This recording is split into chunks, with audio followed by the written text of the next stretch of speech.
Yo, what is up everybody? Welcome to my channel. Hope you guys are having a great day, and in today's video I'll be teaching you guys how you guys can fix your GB WhatsApp status problem. So before starting this video, be sure to like and subscribe with notification turned on to our channel so you guys can get notified for our future video. And let's start today's video without any further ado. So to fix your GB WhatsApp status problem, I'm going to be showing you this method, so be sure to watch until the end so you guys can fix your problem as well. If you skip, then you won't be able to fix your problem because you might get confused. So let's start today's video without any further ado.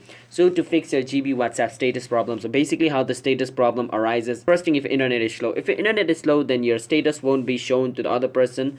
If your internet is slow, then your status won't be shown due to like the slow connection, or if the other person's internet connection is slow. If the person who is trying to view your status has a slow internet connection, then he won't be able to see your status. So make sure like both of you have a stable internet connection. And the other thing is, if your GB WhatsApp is not up to date, so make sure your GB WhatsApp is up to date, because if it is caused by some kind of bug, then updating your GB WhatsApp could fix it. So make sure to update your GB WhatsApp to the latest version. Another thing you can do is, if you have made your status private, so if you have made your status private, then only you can see it, nobody else can. So make sure to set it to everyone or your contact. So let me show you how you guys can. Click on this three dot, click on setting, then you can click on account over here, and on account click on privacy, and over here you can click on status, and on status it's set on my contact, so people who's on my contact can only see it, so people who's outside my contact cannot see my status.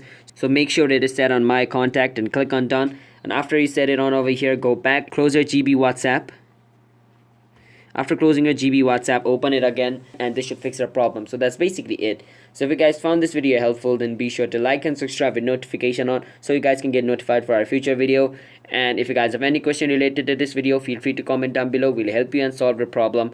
And I'm signing out. Have a nice day everybody. Bye bye and peace out.